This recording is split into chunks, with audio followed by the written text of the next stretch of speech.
paper at least. From Rosecroft Raceway in Fort Washington, Maryland, this is the Boxing Along the Beltway Post-Fight Wrap-Up Show. The Boxing Along the Beltway Post-Fight Wrap-Up Show is brought to you in part by UndisputedBrand.com. Visit UndisputedBrand.com for the finest in boxing and mixed martial arts apparel. Undisputed Brand, the brand true champions wear. And by Real-Time Pain Relief, the fast plant-based ointment. Real-Time Pain Relief, rub it on, the pain is gone in real time. Alongside Juan Marshall, I'm Gary Digital Williams. We've just wrapped up, if not, let's see, Greg, congratulations. If not the best card of 2016, definitely in the running, which means we could have two King's Promotions cards in the running for Beltway Card of the Year, because there were some tremendous cards, no question about that. And tonight, no exception, just heard the brutally efficient performance of Michael the Professor Fox tonight in a 7th round TKO over a very game Juan the Savior Rodriguez out of Haymarket, Virginia. And again, I used to say there was a better technically sound boxer in this area than Kevin Rivers Jr. I haven't seen him yet, and I've been watching him now for the past couple years. His name is Michael the Professor Fox, and I think he's got a little bit slight. Nothing against Kevin Rivers. Kevin Rivers still one of the more technically sound fighters we've seen in this area in quite some time. But Michael Fox, for his age, for his consistency, and it's just been phenomenal. Yeah, and one thing, fighters, technique can take you a long way. Yeah. I don't care how much power you have, but if you can have technique, you can avoid power. Yeah. Because your technique is what teaches you how to do it. But imagine having technique and power. Yeah. So imagine he have both.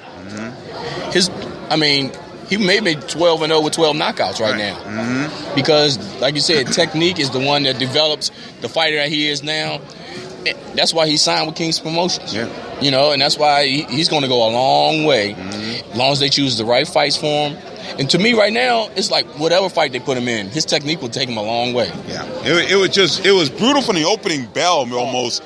Rodriguez got hit with a brutal left uppercut. It busted his nose. From the start. Rodriguez had to fight with a bloody nose for the entire bout, and then he got knocked down midway through the bout in the 3rd round, and then he got busted on both eyes. Both his eyes had blood cut situations. He had welts under both eyes. Then finally in the 7th round, he eventually knocked out. Actually, the bout was stopped by Kenny Chevalier because of great shots and great punches by Michael Fox. And Kenny Chevalier just asked enough. Rodriguez, knowing the heart that he has, he's always had that great heart, that he wanted to continue to fight, but there was no reason. Even Dr. Doug Frankel in the corner of Rodriguez said, "You're right, good stoppage." And then when a referee sees a fight, they're inside the ring with these guys. Exactly. And when the referee sees a fight happen the way it did, he sees a fighter dominate another fighter. You can't do nothing but allow him to not take too much punishment. And Kenny saw enough. He saw the cuts, he saw the blood, and he saw the fact that Rodriguez wasn't able to do anything with this fighter. And it's not pick and choose. Yeah. He's saving the fighter from getting more damage. And that's what it was. Rodriguez was getting a lot of damage placed on him. And we knew going into the fight that Rodriguez was going to have a real tough time getting inside the long reach of the 6'4". Fox, Rodriguez around 5'11", 6 feet. And we knew he was going to have that trouble, but I just didn't think it was going to be as brutal as it was tonight. Exactly, and that was a brutal beating right there. Yeah. Technically sound. It was a brutal beating, you know. And his technical skills and the way he was landing his punches, it just broke Rodriguez down over time. It frustrated him because he was unable to land punches, so it frustrated him. And his corner can say and do whatever they can to a fighter, but when a fighter is frustrated, when the bell rings, it won't happen. Yeah, it won't happen. Definitely not. So Michael Fox remains undefeated. He's 12-0, 4 KOs. Juan Rodriguez 6-1 with 5 KOs. He has now lost 4 in a row. Only the second time that he's been knocked out in his career and been stopped in his career. The other time took place back in May of 2015, lost 4th round knockout to Miguel Cruz.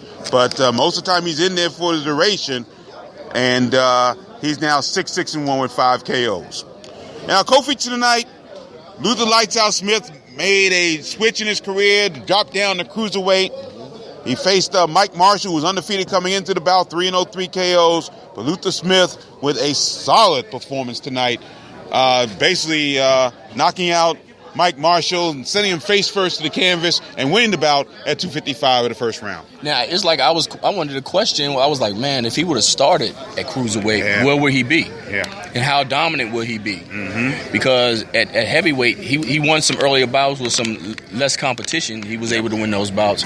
But when he got in with the real heavy hitters like Mike Balogun, you know, it showed he was out of his element. Because if he kept winning with the talent of fighters he was fighting against, when he get to a certain level, you find out, wow, I'm out of my element, you know, and you won't advance in your career when it's that way. But when you drop down and be where you're supposed to be and take fights that you're supposed to take, he's going to be one of those fighters that can actually, because in cruiserweight, it's not a whole lot of cruiserweights out there. Yeah, it's a growing division. Definitely growing division. Yeah. But he can also be at a point where he can grow with it. Exactly. So, and again, after the fight, Mike Marshall, who did recover and seemed to be okay, after the bout, made a very good, very great speech. He was very classy in defeat, and he falls to 3-1, 3 KOs. Luther Smith now 6-1, 5 KOs. Knockout coming at 255 of the first round. Also on the card tonight, Jordan Short Dog White, big crowd in front of him. Really had one of the best bouts of 2016 tonight when he won a 6-round unanimous decision over Jose Elizondo of Monterrey, Mexico, who was extremely tough tonight. And although White knocked down Elizondo twice, one knockdown came within the last 10 seconds of the first round. The second knockdown could have been called a slip because Elizondo's feet did slip under him as White was throwing a punch. So referee Kenny Chevalier did indeed call the knockdown, but I think the judges saw 10-9 rounds. I know in one of those knockdown situations in the third round, and then saw another one in that. In the first round, and then in the second round, I think they saw maybe one of them may have seen a 10-9 round in that situation as well. Yeah, with those knockdowns, they were very, very close, like you said, to being not 10-8. Right. Not 10-8. I don't think they saw the first knockdown, which happened again within the 10 seconds. They may have called that a 10-9 round in that first knockdown situation with 10 seconds to go, less than 10 seconds really, of the in the first round. Yeah, and with White, it was about that. I think they were expecting his dad. I talked briefly for a few seconds with his dad, and he said they needed that. Yeah, definitely. And that's exactly what you do need. You need to be tested with the expectations of a Jordan White, with the expectations of his pro career. You need to be tested. In adversity, it got him through the fight, but he really had to fight to get that win. And in some people's eyes, they might look at it as questionable, but to me, it was a win, and he paid for it. You know, with taking a lot of shots that he had to actually try to defend against, but he was still landing on them. And then even after knocking his opponent down, his opponent kept coming. Exactly. So Jordan White goes 6 rounds for the first time in his pro career, goes the distance in the bout for the first time in his career, and he's 4-0, 3 KOs now. Jose Elizondo 2-2 on his career out of Monterrey, Mexico.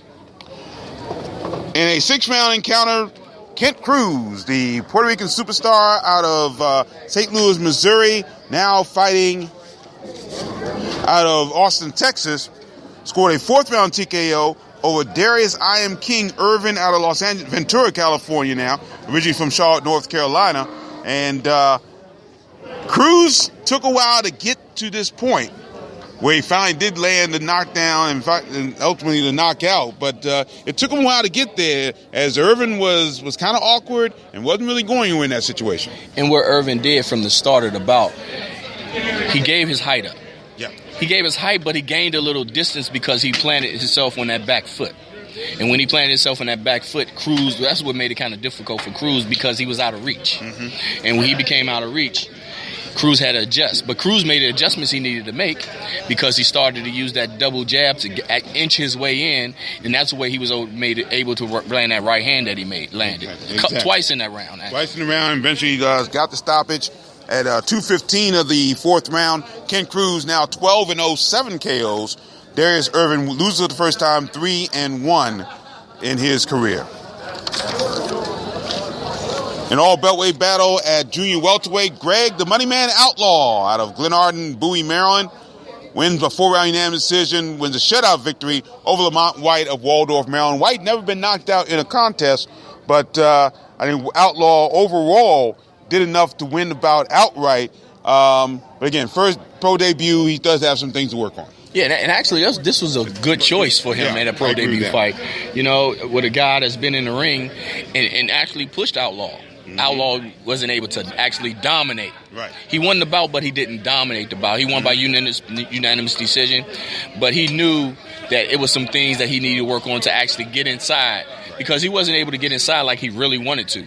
You know, and my thing is, he didn't work a double jab, because sometimes you have to make an adjustment. If the jab wasn't working, sometimes you had to use a double jab or feint your way inside. But he got inside a few times, but it wasn't consistent enough to actually break White down and actually get the fight that he wanted to get. You know, and that's to be able to get that win, to actually stand out. And it showed that you really dominated the fight. And Outlaw didn't dominate, he just won. No question about that. Outlaw did win his pro debut. Lamont White now 0-5 in his career. But again, it's very tough. It was his first bout fighting in front of his home area. He's from Waldorf, Maryland. He's never fought in the Beltway before, but he got a unanimous decision loss there.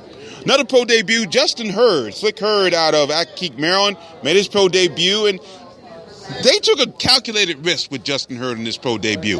Facing the guy in Hector Maravilla Mercado out of Veracruz, Mexico, who already had 10 pro fights going in. And I think the inexperience of Justin Hurd showed at times, but the talent that he has, the burgeoning talent that he has, also showed in. And he did win the bout by unanimous decision. Scores were 40-37, 39-37 twice. And I think Hurd definitely has something he can build on, but they took a risk and they got away with it. And I think that risk was because if they would have put him in there with a true pro debut fight, I think he would have dominated that guy.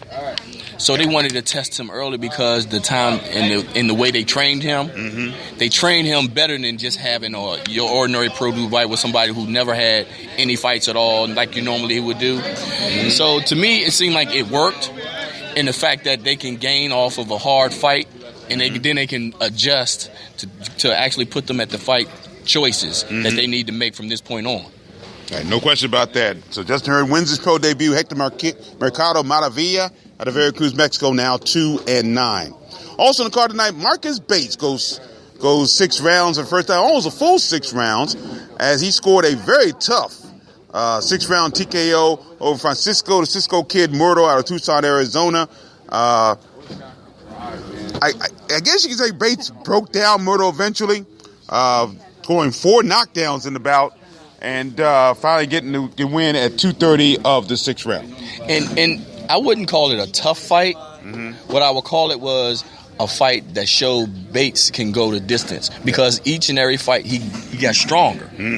He didn't. Most fighters get a little weaker or a little tired going into the rounds. His first 6 rounds. Exactly. And what I'm expecting, I was expecting maybe he'll get tired. Right. But he didn't. He kept getting stronger, more power each and every round going forward. With doing that, he broke Moore down. Yeah. And when he broke him down, that's when he was able to get the knockout. So he got the knockout in a good way. Yeah. Breaking the fighter down round after round after round, making his fighter tired, drawing his power away from him, and then you get the knockout. Right. Without even have to work hard for it. Exactly. So Marcus Bates now 5-0-1, 5 KOs, and Francisco Murro falls to 3-5 with 1 KO. I believe he does not have a KO. I'm sorry, that is wrong. 3-5, his record. And our opening bout tonight, Patrick Rivera, now known as New Era Rivera, out of Edgewood, Maryland, the middleweight. Went the distance, 4-round unanimous decision over Hakeem Atkinson of Atlanta, Georgia. A very awkward Hakeem Atkinson, and that gave Rivera a little bit of trouble in that situation, but not enough to keep him from the victory. Yeah. See, with Rivera, when I seen as the rounds went on, Rivera he was starting to get his I want to say niche. And what I mean is he was starting to use more jabs. He was getting a little more comfortable. But my thing is he didn't take the necessary adjustments to get what he needed to get, and because he would get inside and then he would back up. He wasn't taking the opportunities to work the body like he should have. When he was inside, he would throw a few punches and then he was back, but then he backed straight back.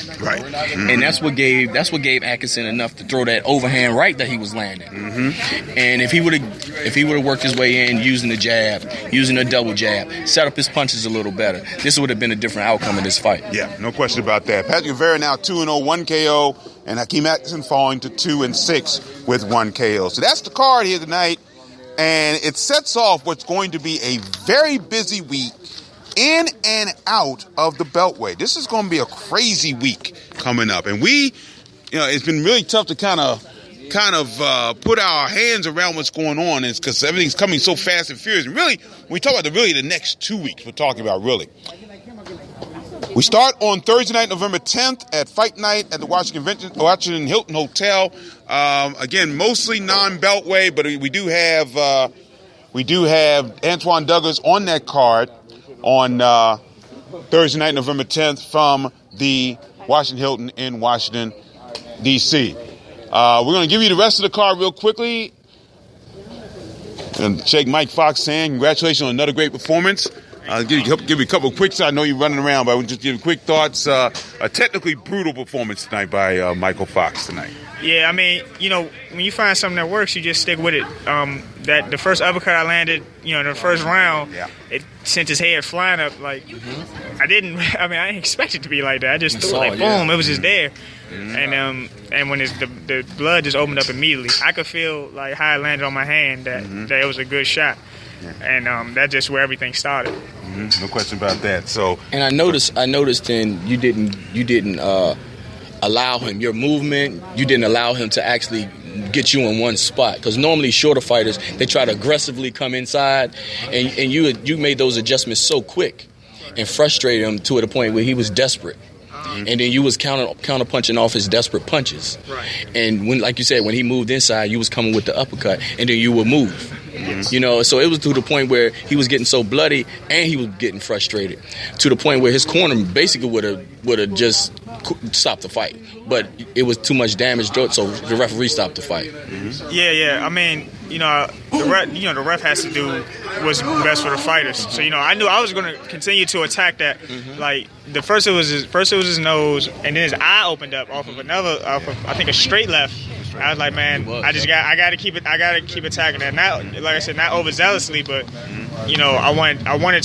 I didn't want that to go to waste. The blood's coming down. They see that. The judges see that. The doctor sees that. And even if the round isn't that exciting, they still see, man, this guy's bleeding like a faucet. So. No question. I had to keep touching it. I just had to keep touching it. And throughout the round, we were talking about how technical you were. I was like, man, if he had that natural power, you'd be 12-0, like 12 knockouts. But even saying that, do you ever go in the gym and work on trying to get stronger along with your technique? Well, I got a strength conditioning coach. Deandro Canal, Advanced Sports Performance, and everything. So we always working on getting stronger, but it's not just about being as strong as you can. You got to know how to use it. So I might work on a punch, like a certain punch, like a bunch of times. Like my left hand, I work my left hand day and night. As a southpaw, you got southpaw like Zab Judah and guys like that who had explosive left hands. That's what I kind of aspire to get to. Okay. No question. Well, congratulations, great win tonight. Michael Professor Fox maintains undefeated streak. He's 12-0 now, 4 KOs. Congratulations to him. Now, let's get back to the week coming up. Once again, on November 10th, Thursday night at Fight Night, Fight for Children, Washington Hilton Hotel. Antoine Douglas part of that card. There's also a title bout on that card, and I have to go back to see what that bout, but it has no Beltway connection in the title fight. Now, on Friday night, November 11th, a couple of bouts coming up that we haven't really talked about a lot.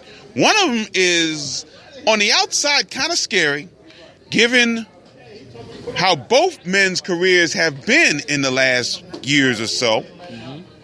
This will be held, I believe, at the 2300 Arena in Philadelphia, Pennsylvania on Friday night, November 11th. And the bout is Jerry Odom taking on, out of Philadelphia, Tennille Goyko. Now, you remember Tennille Goyko? That's the same Tennille Goyko that almost knocked off DeMond Nicholson. Did knock off Jeremy, I believe it was Jeremy Trussell, and also had a win just recently that brought him to close to an even record. So this is a guy who, it was a light heavyweight bout, and we did this bout, and it was Devin Butcher. It was Devin Butcher at the last show in Timonium in May 2016, May 14, 2016, and that was a guy who's just very, very tough. And if you don't come out in the right way, and again, Jerry Odom has had some tough bouts as of late, and sometimes he does not do well with them. Now, Goyko does not have the best power in the world, but he makes things very, very difficult at times, and we'll see if that happens for Jerry Odom Friday night in Philadelphia. And he's one of those guys can take a punch. Goyko. And when he can take a punch, and Jerry Odom, he was used to always knocking people out. Mm-hmm. But when he started having those guys that taking punches that he normally would knock guys out, you see Jerry had to dig a little deeper, to get those wins. And that's what's going to happen in this fight. Yeah. If he doesn't get them early, it's going to be a long fight. Now, I believe that is going to be on ShoBox. I'm not 100% sure about that, but I believe it's a ShoBox card coming up on November 11th. Also on November 11th, this bout scheduled to be on the CBS Sports Network. Baltimore's Malik Hawkins will be in a bout in Iowa. And that's scheduled to be, as I said, on the CBS Sports Network. Wow, so Malik Hawkins. No word yet on his opponent, by the way. Yeah, and that's a good thing. But the thing is, when you get the spotlight on you all the time, you got to keep it on you. Basically, you got to, and also you got to show well. Yeah, you got to keep dominating fights, or you have to keep getting better and better each time, so you can stay on television. And then when you stay on television, you have to build that name for yourself. Be on television, you get your name built up, and people start going on your name, and that's what it takes now, And then you have to dominate fights. So if you're a dominating fighter and you create a name for yourself, people want to see you fight. You make more money for yourself. Right, no question about it. So that is again November 11th. And that bout will be in Iowa at the Wynn Vegas Casino. And then we come to Saturday, November 12th, and boy, what a big day that is going to be. Of course, we'll be live from the Coppermine Du Burns Arena in Baltimore, Maryland for the Shaw Style Promotions Bash Brothers card. The likes of course, Travis Reeves in the main event, Stefan the Surgeon Morris, Sharif C3 Rahman. The card is still in flux for the boxing diva. My good buddy Renee Aiken is doing the matchmaking for this particular card, so it's still a little bit in flux right now. So hope to get the full card this week and post it on both Pro Am Fight Talk and, of course, Boxing on the Beltway. So that'll be on Saturday, November 12th from the Du Burns Arena in Baltimore. And, of course, Saturday, November 12th, 9 o'clock Eastern Time on Spike TV. Our very own Swift Jared Hurd going against former world title contender JoJo Dan, the co-feature bout on the Premier Boxing Champions card that's scheduled to, that also has in its main event Swift Danny Garcia taking on, two Swifts on the card. Now, okay. I talked to Jared about that. And he was like, it was no issue. Yeah. Danny never said anything about it. Cool. So Danny Swift Garcia taking on Samuel Vargas. Of course, Jared has Swift before his name, and Danny has middle of the name, so who knows. But anyway, Danny Garcia taking on Samuel Vargas in the main event. Jared Hurd taking on JoJo Dan. Omar Douglas against Javier Fortuna. Good card. Saturday, November 12th on Spike TV beginning at 9 p.m. Eastern Time. Jared Hurd, I believe, I thought he was going to open the show, and that's going to be a King's Motions card as well. And I tell you, they have done an outstanding job. They brought in a matchmaker by the name of, get his name real quickly, Desmond Hammond, who did an outstanding job tonight with the matches here. So that's Saturday, November 12th in Philadelphia at the Licouris Center. That's on the campus of Temple University in Philadelphia. And if that wasn't enough, we have Saturday, November 19th, amateur-wise, right here at Rosecroft Raceway, we have the Beltway Turnpike battle between the PVA All-Stars and Team New Jersey. And all tickets are $20. And more information, you can call our good buddy Ricky Womack at 202-528-7694. All proceeds going to the Junior Olympics. All tickets $20. And that'll be right here at Rosecroft Raceway 2 weeks from tonight, Saturday, November 19th. And then, of course, one of the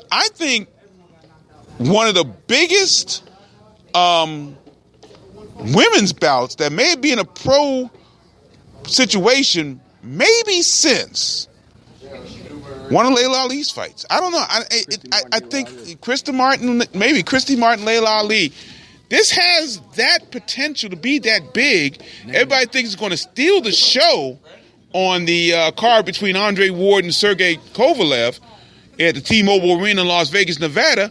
And it is our very own Franchon Cruz out of Baltimore, Maryland, taking on her rival and frenemy, I guess you can call her frenemy. Right now, a frenemy, two-time Olympic gold medalist Clarissa Shields, both making their pro debut on this card, and it's going to be shown on the free broadcast on the card. You also get it on HBO's HBO Boxing's YouTube channel. You can see the bout between Clarissa T-Rex Shields and Franchon, the heavy-hitting diva Cruz. And about that, again, as we talked about briefly earlier throughout the night, a lot of people are wondering why this bout is taking place so soon, with both these young ladies making their pro debuts, who know each other so well, who have faced each other so many times within the amateur ranks. Why didn't they milk this until a little bit later on down the road? Yeah, I heard, different scenarios about it when you sit back as a promoter. Yeah. Now, somebody outside looking in, they be like, man, this is too early for a fight. But as a promoter, they're looking at it, big money, to put it on this caliber fight, on this card, especially a card of this magnitude. Right. You're looking at the money. But in the regular boxing world, a person on the outside looking in, and you're building a fight on the female side of boxing, you start your fight at a different level. You look at Franchon Cruz on a later fight. Right. At a later fight. But who else you have one of the best female fighters, or not the best female fighters of this year, coming into a pro debut fight? You look at it, well, why somebody that good would look embarrassing fighting somebody who's not even on her level. Yeah. So she and Clarissa, she wants to fight somebody that's going to give her a challenge. And Franchon will do that. And Franchon will do that. So that's why this bout's been made. And it's interesting because, Franchon and I used to talk about this all the time. When you going to turn pro? And I've always thought that Franchon is a type of boxer and type of personality that could revolutionize the women's game. And she developed, all the years that she's been boxing, she developed an on and off switch. Right. She knows when to turn it on, and she knows when to turn it off. She knows the business at the end of the day is about money. She has the opportunity to make some good money. Yeah. Because she told her job, look, I'm gonna fight one of the biggest fights of my life. I'm gonna be off. And that's what it is. She's preparing for this time. Yeah. And everybody's looking at Clarissa and overlooking her. Yeah. So this is her time. Since all this time she came so close to getting to that top ranking as an amateur. Right. She has the opportunity to have that top rank as a professional. And this is where it counts. Yeah. So it'll be interesting to see what happens. That's Saturday, November 19th from the T-Mobile Arena in Las Vegas, Nevada. Franchon Cruz taking on Clarissa Shields and the undercard of Andre Ward and Sergey Kovalev. And many of you believe that bout may indeed steal the show. So we'll see what happens there.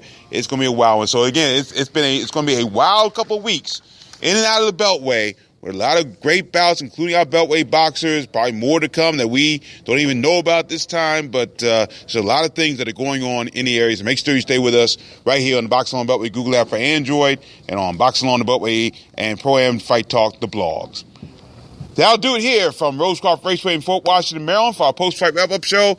Reminder, the Boxing on the Beltway post-fight wrap-up show is brought to you in part by UndisputedBrand.com. Visit UndisputedBrand.com for the finest in boxing and mixed martial arts apparel. Undisputed Brand, the brand true champions wear. And by Real-Time Pain Relief, the fast plant-based ointment from boxers to ballerinas, from shoulder pain to muscle strain, everything in between. Boxing on the Beltway really does support Real-Time Pain Relief. And don't forget, you go to www.freepainoffer.com. Buy $10 worth of Real-Time Pain Relief, you get a free $10 tube of real-time pain relief. Rub it on, the pain is gone in real time. For Juan Marshall, I'm Gary Digital Williams saying so long from Rosecroft Raceway in Fort Washington, Maryland. Don't forget to join us 1 week from tonight from the Coppermine New Burns Arena in Baltimore, Maryland for the live boxing card, the Shawstyle Promotions card, and Shabazz Brothers card. Until then, thanks for joining us, and always remember to keep supporting the best boxing in the world, the boxing along the Beltway. Take care.